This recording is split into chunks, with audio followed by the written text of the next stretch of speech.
절대 왕정의 절정을 누린 루이 14세와 숨막히게 아름다운 베르사유 궁전, 유럽을 공포에 떨게 했던 나폴레옹 제국과 인류에게 자유와 평등을 꿈꾸게 만든 프랑스 대혁명까지 세계사의 거대한 줄기를 만든 서유럽 프랑스 땅에는 기원전 6세기 무렵부터 켈트족이 들어와 살기 시작했습니다. 켈트족은 점차 프랑스 거의 모든 지역을 차지했는데요. 로마인들은 이들을 갈리아인, 이 지역을 갈리아라고 불렀습니다. 프랑스인의 직접 조상인 갈리아인들은 금발과 흰 피부, 거대한 피지컬을 자랑하는 전사들이었죠. 갈리아인들은 너무 호전적이라 그들만의 통일 국가를 이루진 못했는데요. 기원전 58년 옆나라 로마의 장군 카이사르는 눈독 들이던 갈리아를 정복하기 시작했습니다. 몇 년간 치열한 전투를 벌인 끝에 결국 갈리아는 로마의 지배를 받게 됐죠. 갈리아 정복은 카이사르와 로마의 운명을 뒤바꾼 사건이었습니다. 갈리아 지방에서 쏟아진 재화를 두둑히 챙긴 카이사르가 권력을 공고히 다지고 독재자가 될 수 있었기 때문입니다. 이로써 로마 공화정은 몰락하고 로마 제정이 시작됐죠.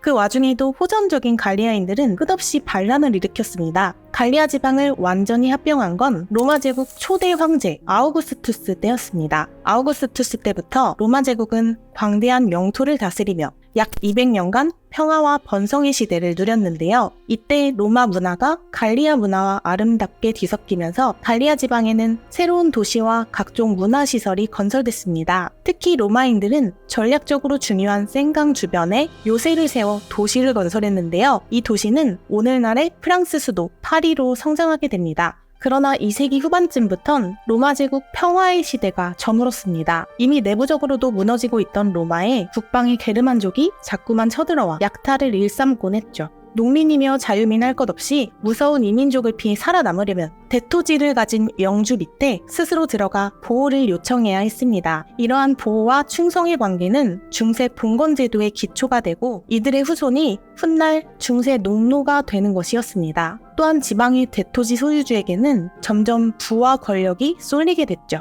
한편 로마의 국경선을 뚫고 매섭게 몰려오는 게르만족은 동고트족, 서고트족, 프랑크족 등의 수많은 부족으로 이루어져 있었습니다. 이미 쇠약해진 로마 제국은 게르만족의 침입에 속수무책으로 붕괴됐죠. 갈리아 지방에는 게르만족이 세운 왕국이 건설되기 시작했습니다. 특히 게르만족의 일파인 프랑크족을 주목해야 하는데요. 프랑크족의 클로비스가 갈리아 북부를 점령한 뒤에 프랑크 왕국을 건설한 것입니다. 이로써 메로빙거 왕조의 시대가 열렸습니다.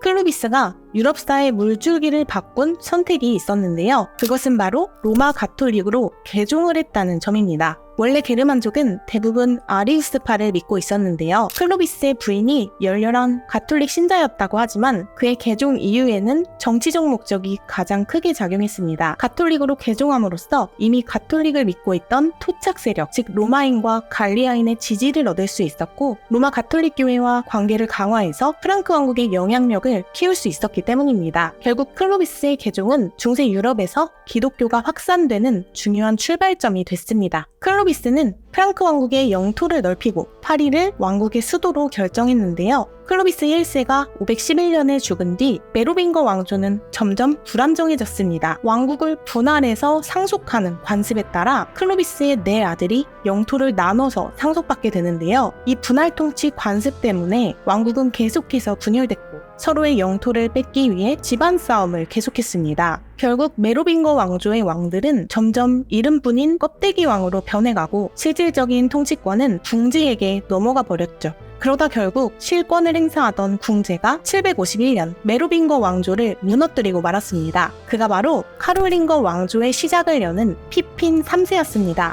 피핀 3세의 아들은 역사에 길이 남을 위대한 군주로 칭송받게 되는데요. 그가 바로 유럽 중서부를 통합해 대제국을 건설한 샤를마뉴입니다. 샤를마뉴는 정복전쟁으로 프랑크 왕국을 확장해 나갔고 정복지 사람들을 가톨릭으로 열심히 개종시켰습니다. 800년에 샤를마뉴는 교황 레오 3세로부터 서로마 제국 황제로 임명되는데요. 교황이 황제의 관을 줬다는 건 곧 교황이 세속 권력의 정당성을 인정한다는 의미였고 이후 중세 유럽에서는 종교를 이끄는 교황과 세속 정치를 이끄는 황제가 이중으로 공존하는 권력 구조가 전개됩니다. 그러나 위대한 샤를마뉴가 죽자 제국의 전성기도 빛을 잃었습니다. 샤를마뉴의 아들을 지나 손자들 치세가 되자 제국은 완전히 분열되고 말았죠. 일단 샤를마뉴의 아들은 경건왕 루이였습니다. 프랑스 왕 중에는 루이가 너무 많잖아요. 그래서 특정 왕을 구분하기 위해 별명이 붙여졌습니다. 주로 그 왕의 통치 스타일이나 특징 등을 반영한 별명이죠. 샤를마뉴의 아들 경건왕 루이에게는 4명의 아들이 있었습니다. 장남은 로타르,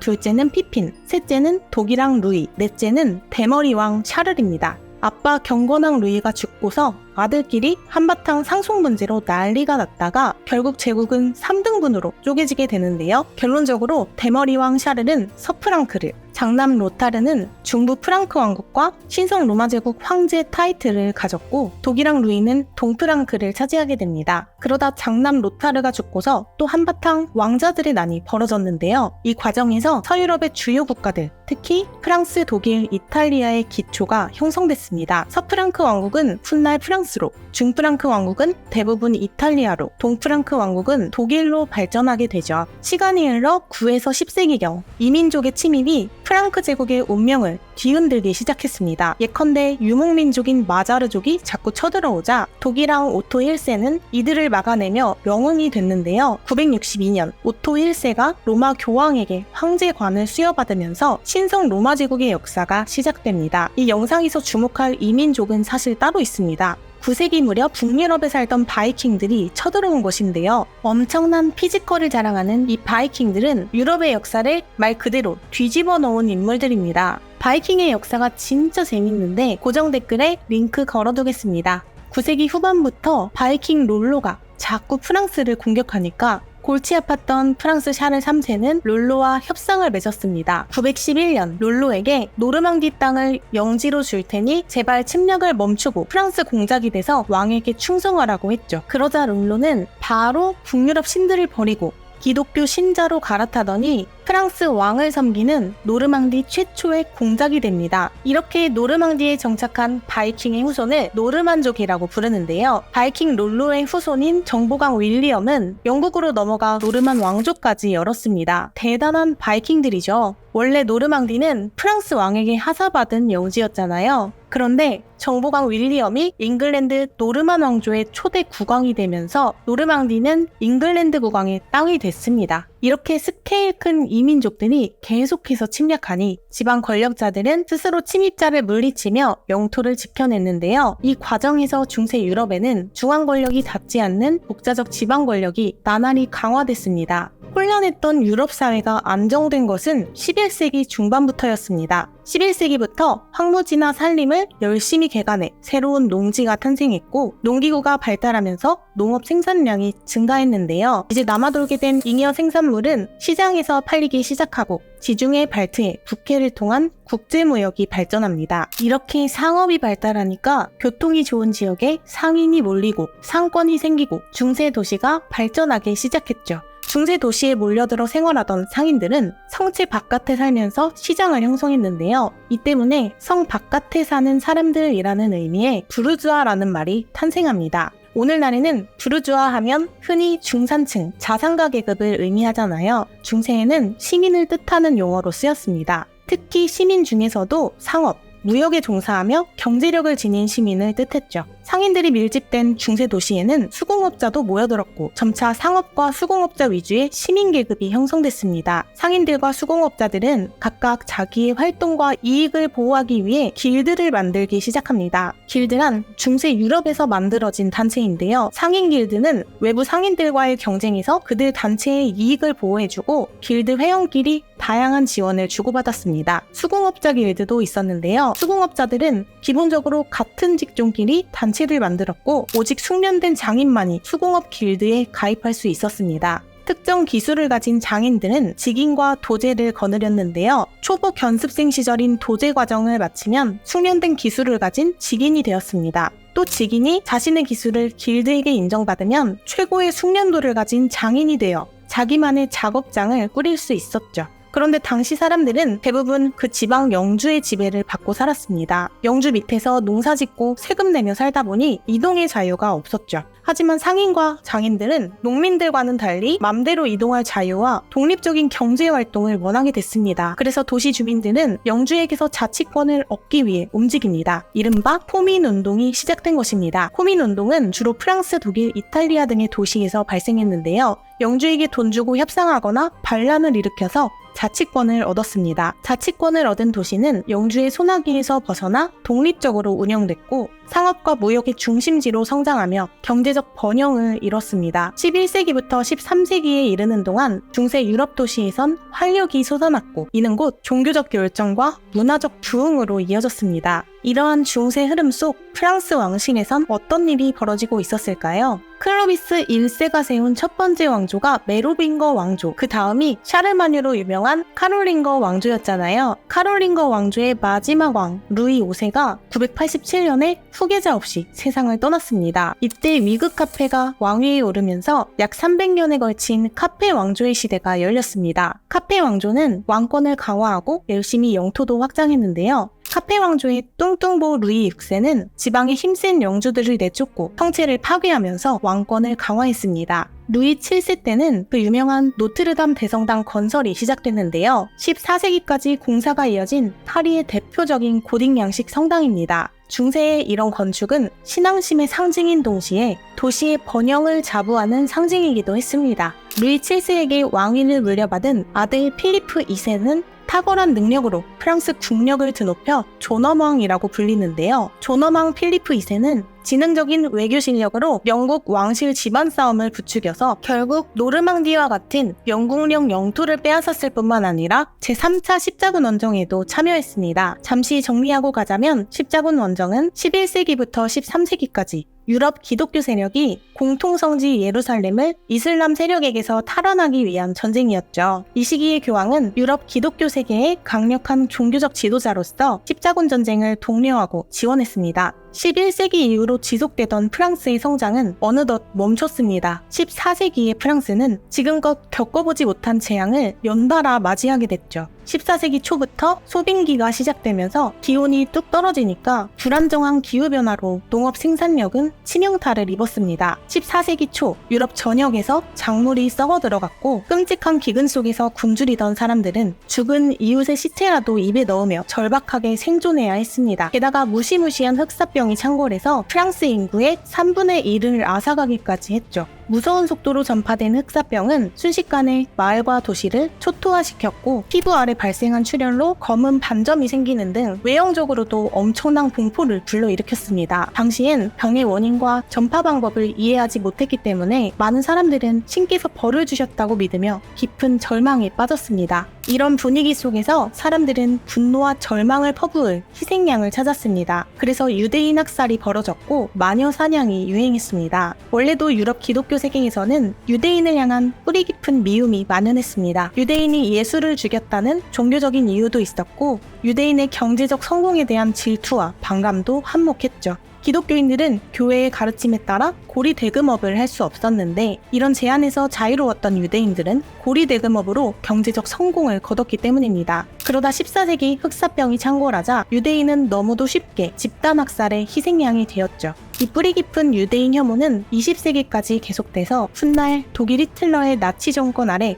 끔찍한 홀로코스트로 발현됩니다. 기근과 전염병뿐만 아니라 14세기에는 전쟁도 끊이질 않았습니다. 특히 14세기부터 15세기까지 이어진 프랑스와 영국 사이의 지긋지긋한 백년 전쟁은 농촌과 도시를 폐허로 만들었고 계속된 군비 지출로 나라에 경제적 타격까지 입혔습니다. 도저히 못 살겠다 싶었던 농민 시민들은 여기저기서 반란을 일으켰죠. 14세기 프랑스에는 시체가 나날이 쌓여갔고 노동력은 부족해졌으며 사회 구조는 붕괴됐습니다. 프랑스와 영국 사이의 100년 전쟁은 대체 어쩌다 일어난 걸까요? 한마디로 원인을 압축한다면 왕위 계승 문제였습니다. 필리프 4세의 뒤를 이어서 그의 세 아들이 줄줄이 왕위를 계승했는데 세 아들 중 아들을 낳은 사람이 아무도 없었습니다. 샤를 4세가 마지막으로 후계자 없이 세상을 떠나니까 이제 과연 누가 왕위에 오를 것이냐를 두고 숨막히는 경쟁 구도가 발생했는데요. 왕위 계승을 어필할 수 있는 가장 강력한 후보는 바로 필리프 4세의 외손자인 영국의 에드워드 3세였습니다. 하지만 프랑스인들은 영국인이 그들의 왕이 되기를 원치 않았죠. 그래서 시민들은 프랑스 출신의 다른 후보를 지지했는데요. 그가 바로 필리프 4세의 조카 필리프 발루아였습니다. 그가 필리프 6세로 왕위를 계승하면서 프랑스 국력을 강화했던 카페 왕조는 막을 내리고 발루아 왕조가 시작됐습니다. 하지만 영국 왕 에드워드 3세는 이를 바득바득 갈았습니다. 내가 프랑스 왕위를 물려받을 진정한 후계자라고 외치면서 1340년 전쟁을 선포한 것입니다. 이것이 바로 중세 유럽사의 굵직한 획을 그은 100년 전쟁입니다. 바다 하나를 사이에 두고서 100년 동안 영국과 프랑스의 지독한 전쟁이 지속됐죠. 물론 중간에 전쟁을 10년간 중단한 적도 있었습니다. 흑사병으로 죽는 사람이 전쟁으로 죽는 사람보다 많아지니까 양국은 전쟁을 멈추고 내부를 정비하기도 했죠. 그러나 1355년 영국은 전쟁을 다시 시작했습니다. 가뜩이나 내부적으로도 분열돼 있던 프랑스는 영국군의 무참한 살인과 약탈에 고통받게 되는데요.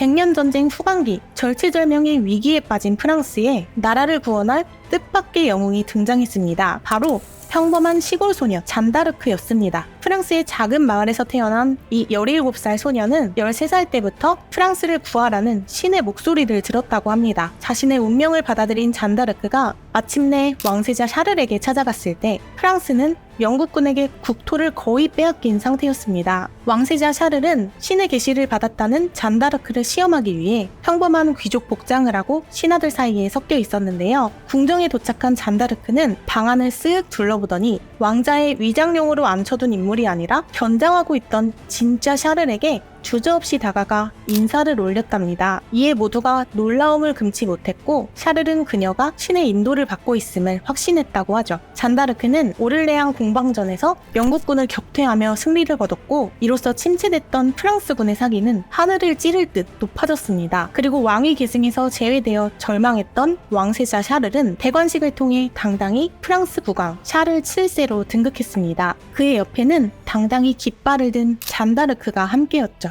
샤를 7세의 대관식은 잔다르크가 받았다는 신의 계시 중 하나였습니다. 그러나 잔다르크의 명성이 드높아지면서 그녀를 꺾으려는 움직임이 시작되는데요. 결국 잔다르크는 부르고뉴 군대에게 잡혀 영국으로 넘겨졌고 종교재판에서 마녀로 판정받아 화형을 선고받았습니다. 프랑스인들에게 큰 희망의 상징이었던 잔다르크가 조국을 위해 젊은 피를 바치며 싸운 결과 프랑스는 100년에 걸친 전쟁에서 최종 승리를 거둘 수 있었습니다. 100년 전쟁을 겪는 동안 프랑스에는 국민의식이라는 것이 싹텄습니다. 공공의 적 영국군과 싸우는 과정에서 우리는 하나의 프랑스인이라는 정체성이 생긴 것인데요. 이것은 이후 프랑스가 근대 국가로 발전하는데 크게 기여하게 됩니다. 100년 전쟁 이후 프랑스는 전쟁으로 폐허가된 나라를 정비했는데요. 샤를 7세는 제후들이 사병을 거느리지 못하게 했고 세금을 보다 효과적으로 징수할 수 있는 징세 제도를 확립했습니다. 샤를 7세의 제도는 그 뒤를 이은 루이 11세 치하에서 더 발전됐죠. 이렇게 100년 전쟁 이후 왕권이 강화되면서 근대국가 기반을 다지게 됐지만 여전히 지방 제후 세력은 독자적인 세력을 누리고 있었습니다. 14세기부터 시작된 프랑스의 암흑기를 지나 15세기 중엽부턴 점차 인구도 늘고 경제도 회복되는데요. 아메리카 대륙의 발견 이후 유럽에는 금과 은, 새로운 자원이 쏟아져 들어왔습니다. 이렇게 상업이 발전하면서 도시와 부르주아 상인의 힘이 커졌고 이는 전통적인 영주들의 경제적 기반을 위협했습니다. 16세기 부르주아들은 상업으로 막대한 부를 축적했습니다. 부유한 부르주아 상인들은 그 돈으로 토지를 사거나 관직에 진출해서 그 지위를 세습하기도 했는데요. 이로써 부르주아 상인들은 새로운 귀족층을 형성하게 됩니다. 전통 귀족을 견제하기 위해 국왕은 이 새로운 귀족 세력과 동맹을 맺기로 했죠. 그리고 1515년 모험심과 낭만을 모두 갖춘 프랑스와 1세가 즉위합니다. 그는 야심이 가득해서 왕이 되자마자 26,000 병력을 이끌고 이탈리아 밀라노 공국을 잠시 쟁취하기도 했는데요. 프랑스와 1세 이전부터 진행되고 있었던 일명 이탈리아 전쟁은 유럽 강대국들이 이탈리아를 차지하려고 벌이던 전쟁이었습니다. 또한 어릴 때부터 예술을 사랑했던 프랑스와 1세는 르네상스 예술과 문화를 후원해서 프랑스의 르네상스를 꽃피웠습니다. 특히 프랑스에 초청된 레오나르도 다빈치는 프랑스에 있는 동안 모나리자 작품을 완성했는데요. 다빈치는 말년을 프랑스와 1세의 궁정에서 보냈습니다. 한편 16세기 기존 가톨릭 교회의 부패를 비판하는 종교개혁의 등장으로 유럽 가톨릭 세계는 종교전쟁에 휘말리기 시작합니다. 1517년에는 독일에서 마르틴 루터가 교황을 비난하며 95개조 반박문을 내붙였고 1530년대에 장 칼뱅은 엄격한 신앙 규율을 강조하며 칼뱅주의를 발전시켰죠. 개신교는 로마 가톨릭 교회 권위에 도전한 여러 종교개혁을 따르는 기독교 신자들을 의미하는데요. 이렇게 16세기 가톨릭 교회에서 개신교가 분리되어 나오기 시작한 것입니다. 그 속에서 1562년 프랑스에서 위그노 전쟁이 발발합니다. 장 칼뱅의 사상을 따르는 프랑스 개신교 신자들을 일명 위그노라고 불렀는데요. 위그노와 기존 가톨릭 신자들의 갈등이 폭발하면서 파리에선 수천 명의 위그노들이 가톨릭 군중에 의해 학살당하는 등 끊임없는 종교적 폭력 사태가 프랑스를 피로 물들였습니다. 이 전쟁의 혼란 속에서 즉위한 왕은 바로 앙리 4세였습니다. 앙리 4세는 원래 위그노였지만 프랑스 국민들의 지지를 얻기 위해 가톨릭으로 개종했죠. 하지만 종교적 반영을 중시한 그는 양쪽을 화해시키려고 노력합니다. 위그노 전쟁 30여 년이 지난 1598년 앙리 4세는 낭트 칙령을 발표했는데요. 이 칙령은 위그노들에게 신앙의 자유를 보장하는 내용을 담고 있습니다. 앙리 4세의 노력으로 살벌한 학살과 폭력이 들끓던 위그노 전쟁이 종결됐는데요. 앙리 4세 때 그 유명한 센강의 콩레프 다리도 건설됐고 그의 치하에서 프랑스의 왕권이 강화됐습니다. 그러나 안타깝게도 앙리 4세는 마차를 타고 가던 중 가톨릭 광신도에게 살해당하고 말았습니다. 이후 루이 13세를 지나 5살 나이에 루이 14세가 등극하는데요. 이 시기에 유럽의 30년 전쟁을 마무리하는 베스트팔렌 조약이 체결됩니다. 위그노 전쟁은 주로 프랑스 내부에서 발생한 종교 전쟁이었다면 30년 전쟁은 신성 로마 제국을 중심으로 한 유럽 전역에서 벌어진 국제전이었습니다. 1618년부터 1648년까지 이어진 30년 전쟁은 신성 로마 제국 내의 가톨릭과 개신교 간의 갈등이었죠. 성인이 된 루이 14세는 프랑스 역사상 가장 화려한 시대를 개막했습니다. 그래서 루이 14세는 흔히 태양왕이라는 별명으로도 불리죠. 약 70년간의 통치 아래 그는 절대 왕정 체제를 완성했다고 평가됩니다. 절대 왕정은 정확히 뭘 말하는 걸까요? 이는 왕이 모든 권력을 독점하는 통치 체제를 말합니다. 중세 프랑스는 봉건제 사회라서 왕이 중앙정부를 통해 직접 통치하기보다는 지방 권력을 꽉 잡고 있는 봉건 영주들의 협력에 의존해야 했죠. 루이 14세는 이런 지방 귀족들을 베르사유 궁전으로 불러들여서 성대하고 화려한 축제를 열고 그들을 대접했습니다. 이렇게 귀족들이 지방에서 독립적 권력을 휘두르는 대신 베르사유에 모여 있으면 왕이 직접 가까이에서 그들의 행동을 감시할 수 있게 되겠죠. 궁전에서 열리는 의식과 행사가 이어지면서 귀족들은 왕의 총애를 얻기 위해 경쟁했고 왕에게 충성과 존경을 바쳤습니다. 베르사유 궁전은 루이 14세 때 본격적인 궁전으로 활용됐는데요. 루이 14세 때 시작한 궁전 건축은 1789년 프랑스 대혁명이 일어나기 전까지 계속해서 확장과 개조가 이어졌습니다. 이 웅장한 궁전 건축은 루이 14세의 권력을 과시하는 중요한 정치적 상징이었고 그 과정에서 천문학적인 금액이 사용됐는데요. 프랑스 전역에서 손꼽히는 건축가며 화가며 조각가 각 분야 최고의 예술가들이 숨막히게 아름다운 외관과 절도 있고 장엄한 내부 장식을 만들어냈습니다. 왕권 신수설에 따라 스스로를 신의 대리자로 선언한 루이 14세는 약 70년간의 통치 아래 절대적인 권력을 휘둘렀습니다. 짐이 곧 국가다 라는 유명한 문구는 루이 14세의 권력을 상징하는 표현으로 널리 알려져 있죠. 물론 루이 14세가 실제로 이런 말을 한 적은 없고 19세기 역사가가 그의 절대 권력을 표현한 문구였습니다. 루이 14세는 왕권 위협 요소를 절대 용납하지 않았습니다. 1682년에는 왕권이 교황보다 높다고 주장하면서 개신교도인 위그노들을 숙청했습니다. 이것은 프랑스를 가톨릭교로 통일하기 위한 것이었습니다. 한편으로 루이 14세는 유럽을 제패하려는 야망으로 수많은 정복 전쟁을 벌였는데요. 65만 상비군을 갖춘 강력한 국가체제는 그의 패권에 날개를 달아줬습니다. 하지만 전쟁 때문에 국가 재정은 파탄날 지경에 이르렀죠. 절대 왕정의 절정을 누리며 화려한 전성기를 구가하던 루이 14세는 어마어마한 재정 적자를 남긴 채 눈을 감았습니다. 루이 15세를 지나 루이 16세가 즉위했을 때 프랑스는 빚더미에 앉아 있었습니다. 예컨대 프랑스는 1775년부터 시작된 미국 독립전쟁을 적극 지원했는데요. 이것은 결국 프랑스를 더 심각한 재정위기로 몰아넣고 말았습니다. 프랑스인들은 재정난이 왕비 앙투아네트의 사치 때문이라고 생각했는데요. 마리 앙투아네트의 사치스러운 이미지는 대부분 프랑스 혁명기의 정치적 선전, 풍자에 의해 만들어졌습니다. 물론 앙투아네트는 베르사유 궁전에서 호화로운 파티를 열기도 했고 화려한 옷과 보석으로 치장했지만 이 정도는 당시 유럽 왕실에서 흔히 볼 수 있는 정도의 사치였죠. 국가 재정난은 더 복합적인 이유로 얽혀있는 문제였습니다. 게다가 절대 왕정에서는 왕이 모든 정치적 결정을 내리고 법률도 제정하고 행정이며 군대며 직접 통제했기 때문에 왕의 능력과 리더십에 곧 국가의 성패가 달린 셈이었는데요. 루이 14세와는 다르게 후계자들은 너무 무능력했고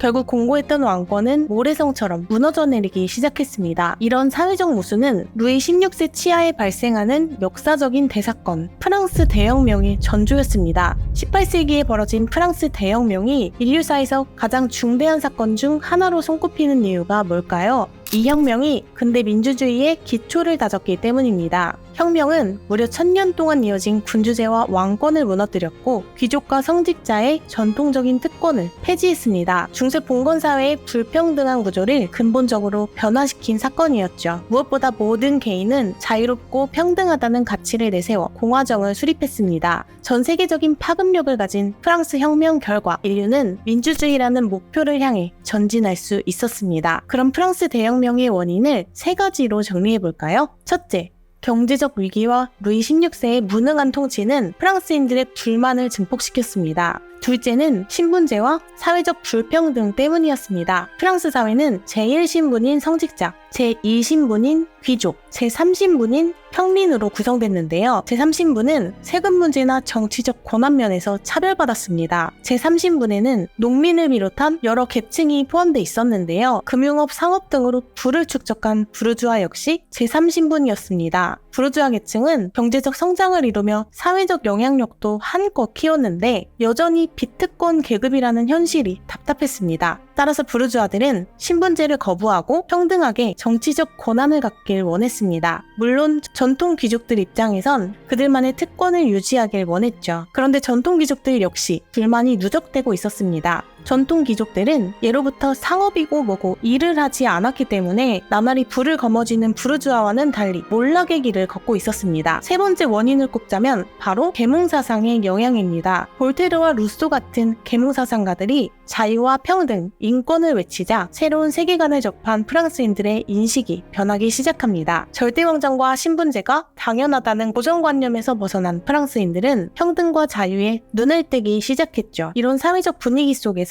루이 16세는 재정난을 호소하려고 3부회를 소집합니다. 성직자, 귀족, 평민, 세 개의 신분으로 구성된 3부회에서 차별을 받던 평민 계층이 불만을 품었습니다. 그래서 1789년 평민 대표들은 3부회를 떠나 독자적인 국민의회를 결성했죠. 결국 3부의 소집과 국민의회 결성은 혁명의 도화선이 되었습니다. 1789년 7월 14일 마침내 바스티유 감옥이 파리 시민들에게 함락되면서 본격적인 프랑스 대혁명의 불꽃이 타오르기 시작했습니다. 이 거대한 바스티유 감옥은 왕명에 따라 반대자들을 가뒀던 곳이라 절대 권력과 구체제의 상징적인 장소였습니다. 바스티유 감옥 습격 사건이 기폭제가 되어 곧 전국적인 혁명의 불길이 치솟았습니다. 국민의회는 만천하의 인권 선언문을 선포하며 개혁을 진행해 나갔는데요. 마침내 프랑스에서 절대군주제가 폐지되고 1792년 프랑스 사상 최초의 공화정이 선포됐습니다. 그리고 이듬해 1월 파리의 혁명광장은 싸늘한 겨울 아침을 맞이했습니다. 군중들은 국왕의 마지막 순간을 지켜보기 위해 구름대처럼 모여들었죠.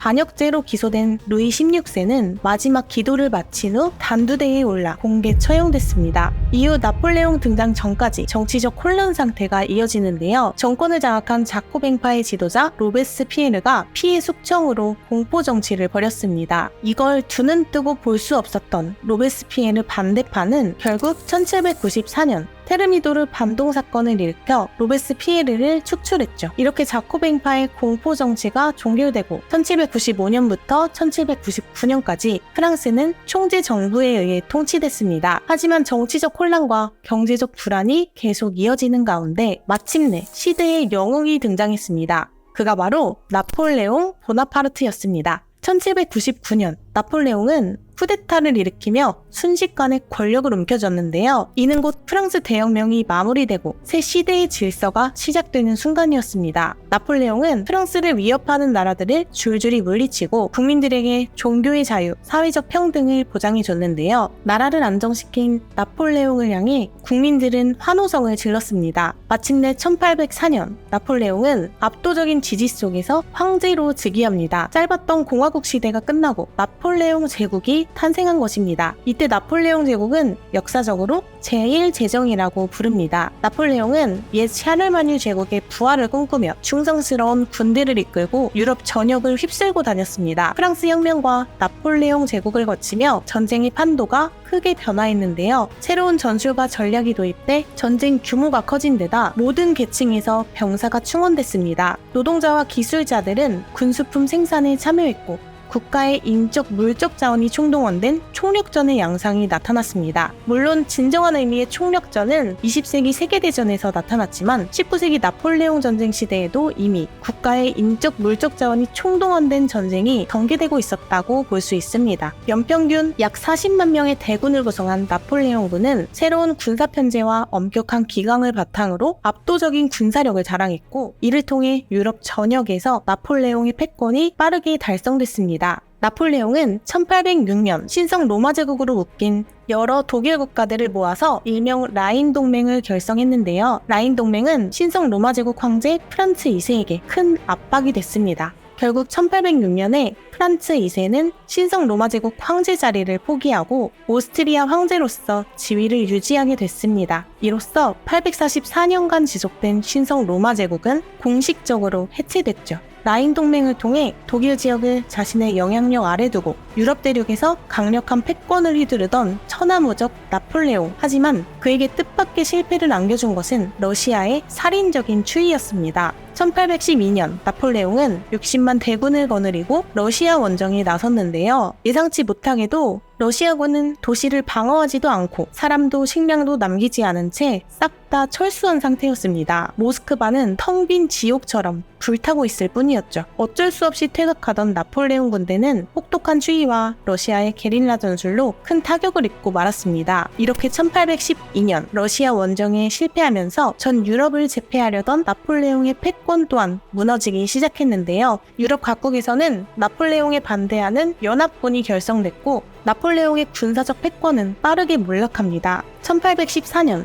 연합군이 프랑스 본토로 쳐들어와 파리를 함락하자 퇴위된 나폴레옹은 엘바섬으로 유배되고 말았는데요. 1815년 엘바섬에서 탈출한 나폴레옹은 파리에 재입성해 다시 프랑스 황제로 복귀합니다. 그러나 나폴레옹의 재집권을 막으려는 유럽연합군이 똘똘 뭉쳐서 나폴레옹군을 무릎 꿇리고 말았습니다. 이것이 유럽의 판도를 바꾼 일명 워털루 전투였죠. 결국 나폴레옹의 황제 복귀는 백일천하로 종결되고 말았습니다. 워털루 전투 이후 나폴레옹은 아주 험난한 섬으로 유배를 갔는데요. 세인트 헬레나 섬은 아프리카에서 1900km나 떨어진 남대서양의 외딴 섬이었습니다. 가파른 바위투성이 해안과 까마득한 절벽으로 둘러싸인 이 섬은 툭하면 폭우가 쏟아지고 습하고 모든 게 최악이었죠. 나폴레옹은 이 험악한 섬에서 생을 마감했지만 그의 제국은 세계사에 엄청난 영향력을 남겼습니다. 나폴레옹의 점령에서 벗어나려던 여러 지역에선 유럽 민족주의가 싹텄고 나폴레옹이 실시한 혁명적 제도는 유럽 각국의 중세 봉건 체제를 종결시켰습니다. 특히 나폴레옹 법전은 근대 시민법의 기초가 됐는데요. 나폴레옹 법전에서 가장 중요한 특징은 바로 성직자와 귀족의 특권을 유지해주던 관습법을 아예 폐지했다는 점입니다. 프랑스 대혁명과 나폴레옹 시대가 끝난 뒤 프랑스에선 어떤 일이 벌어졌을까요? 19세기 프랑스는 왕정 복고, 7월 왕정, 제2공화정, 제2제국을 거쳐서 결국 안정적인 제3공화정을 수립했습니다. 한마디로 19세기는 근대 민주주의 국가로 발전하는 역사였죠. 나폴레옹이 사라진 뒤 프랑스는 부르봉 왕조의 복귀를 맞이합니다. 입헌군주제 체제 아래 루이 18세가 왕좌에 복귀했지만 정치적 불안이 계속됐고 그 뒤를 이은 샤를 10세 때 국민의 불신은 더 강해졌습니다. 이미 혁명의 시대를 겪은 프랑스인들은 암울했던 과거로 절대 돌아갈 생각이 없었습니다. 결국 1830년 파리 시민들이 헌법을 위반한 샤를 10세의 퇴위를 외치며 봉기합니다. 이것이 일명 7월 혁명인데요. 7월 혁명 결과 샤를 10세는 도망가고 루이 필리프가 시민 왕으로 등극하면서 7월 왕정이 세워집니다. 루이 필리프는 시민의 지지를 받아 왕이 되긴 했지만 왕정 자체가 시대에 뒤떨어진 정치체제였습니다. 결국 1848년 2월 혁명은 프랑스 제2공화정 시대를 불러왔습니다. 이때 새로운 헌법이 제정되면서 보통선거로 대통령을 뽑았는데요. 프랑스 최초의 대통령이 된 사람은 나폴레옹 보나파르트의 조카 루이 나폴레옹이었습니다. 선거권을 갖게 된 농민들이 과거 나폴레옹 황제 시절의 번영을 기대하며 그의 조카에게 희망을 듬뿍 담아 표를 준 결과였죠. 그러나 그의 통치는 공화정으로 끝나지 않았습니다. 야망이 컸던 루이 나폴레옹은 1851년 쿠데타를 일으켜 황제 같은 권력을 지닌 대통령이 되었습니다. 1852년에 그는 아예 나폴레옹 3세로 황제에 즉위하는데요. 이로써 프랑스에는 제2제국이 선포됐습니다. 나폴레옹 3세 치하에서 프랑스는 대규모 산업 발전과 경제 성장을 이뤘는데요. 새로운 공장들이 세워지고 파리는 현대적인 대도시로 변모했습니다. 특히 로스차일드 가문의 안정적인 자금 조달 덕분에 철도와 같은 대규모 인프라 프로젝트가 활발히 진행됐죠. 나폴레옹 3세는 프랑스를 강력한 제국으로 만들기 위해 유럽 각국과 정복전쟁을 벌였는데요. 1870년에는 독일 지역을 통일하려고 세력을 키우던 프로이센을 막기 위해 프랑스 프로이센 전쟁을 벌이게 됩니다. 일명 보불 전쟁이라고도 하죠. 하지만 이 전쟁에서 나폴레옹 3세는 프로이센군에게 포로로 잡히고 결국 황제 자리에서 물러나야 했습니다. 그의 몰락 이후 프랑스 임시정부는 제3공화국을 공식 선포했죠. 연승을 거두던 프로이센은 프랑스 파리를 포위했고 1871년 베르사유 궁정 거울의 방에서 독일 제국 수립을 선포했습니다. 이로써 프로이센을 중심으로 한 독일 통일이 이뤄졌고 비렐름 1세가 초대 독일 황제로 즉위했죠. 그런데 독일 제국 수립을 하필 베르사유 궁전에 들어와서 선포한 것은 프랑스인에게 엄청난 굴욕감을 줬습니다. 베르사유 궁전이 어떤 곳인가요? 루이 14세의 부와 권력을 떠오르게 만드는 프랑스 절대 왕정의 상징이었습니다. 특히 거울의 방은 궁전의 하이라이트였죠. 이것은 프랑스와 유럽 전체에 독일의 새로운 위상을 보여주기 위한 행위였습니다. 마침내 항복한 프랑스는 프로이센과 프랑크푸르트 조약을 체결했습니다. 같은 해 파리 시민들은 자치정권인 파리코민을 세웠지만 제3공화국 정부군에 의해 진압됐습니다. 파리코민 진압 후 프랑스에선 내부 분열이 일어났는데요. 일명 왕당파와 공화파의 갈등이었습니다. 왕당파와 공화파는 군주제냐 공화정이냐를 두고 싸우다가 결국 그동안 개혁으로 공화정 기반을 닦아온 공화파가 승리하게 됐죠. 이로써 공화정은 프랑스의 명실상부한 정치체제로 자리잡게 됐습니다. 프랑스의 랜드마크가 된 에펠탑이 세워진 것도 제3공화국 때였습니다. 철의 시대를 맞아 철골 구조물로 건설된 에펠탑은 매년 수백만 명의 관광객이 찾는 근대적 건축의 걸작으로 인정받게 됐죠. 프랑스는 제3공화정 때부터 해외 식민지 획득에 나섰는데 이미 이 분야에서 크게 판을 깔고 있던 대영 제국과 부딪힐 수밖에 없었습니다. 예컨대 1898년의 파쇼다 사건은 아프리카 식민지 확장을 두고 명프가 대립한 사건이었죠. 일명 제국주의 시대의 개막이었습니다. 그러나 원수 같았던 프랑스와 영국을 손잡게 만든 나라가 있었으니 비스마르크의 철혈 정책으로 급성장한 독일이었습니다. 독일 제상 비스마르크는 외교의 신이었습니다. 그는 복수심에 찬 프랑스가 다른 강대국과 동맹을 맺고 복수할까봐 철저히 프랑스를 고립시키는 전략을 짰는데요. 이로써 1882년 독일 제국, 오스트리아 헝가리 제국, 이탈리아 왕국의 삼국 동맹이 결성됐습니다. 그러자 프랑스도 가만히 있을 수는 없었죠. 1894년에는 프랑스와 러시아가 동맹을 맺고 나중에 영국까지 합세합니다. 프랑스, 러시아, 영국이 결속한 이른바 삼국협상이었습니다. 이로써 유럽에는 삼국동맹과 삼국협상의 팽팽한 대립구도가 형성됐죠. 제국주의의 열기와 국제적 긴장감이 고조되던 20세기 초 다양한 민족이 얽히고 설킨 발칸반도에서 대전쟁의 방아쇠가 당겨집니다. 사라예보에서 일어난 오스트리아 황태자 암살 사건은 1차 세계대전의 직접적인 도화선이 됐죠. 이때부터 연쇄적인 선전포고가 이어지고 프랑스 역시 피 튀기는 세계대전의 소용돌이 속으로 빨려 들어갔습니다. 우여곡절 끝에 1차 세계대전에서 승리를 거둔 프랑스는 독일이 다시 쳐들어오지 못하도록 대규모 방어선을 만들었는데요. 프랑스와 독일 국경을 따라 구축한 이 난공불락의 방어선이 일명 마지노선입니다. 마지노선은 당대 최고의 군사기술이 총동원된 요새선으로 지하벙커, 포병 진지, 대규모 병력이 생활할 수 있는 시설까지 갖추고 있었습니다. 그동안 독일은 1차 대전의 쓰라린 패배로 빚더미에 앉아 있었는데요. 절망과 굶주림이 만연한 독일에서 히틀러와 나치당이 영웅으로 떠올랐습니다. 그리고 1939년 독일이 폴란드를 침공하면서 제2차 세계대전이 시작됐습니다. 프랑스 국민들을 안심시켰던 마지노선은 무용지물이 되고 마지노선을 우회해서 쳐들어온 독일이 프랑스를 빠르게 점령했습니다. 제2차 세계대전 중 독일에 항복한 프랑스 내부는 비시프랑스와 자유프랑스로 나뉘는데요. 비시프랑스는 나치 독일에 협력했지만 자유프랑스는 자유를 외치는 샤를드골 장군의 지도하에 나치에 맞서 끈질긴 저항운동을 펼쳤습니다. 마침내 2차 세계대전이 끝나고 1946년에는 프랑스 제4공화국이 탄생했는데요. 이후 프랑스 식민지에서 독립운동이 벌어지고 전국이 혼란했다가 결국 1958년 강력한 대통령 중심제를 내세운 제5공화정이 탄생합니다.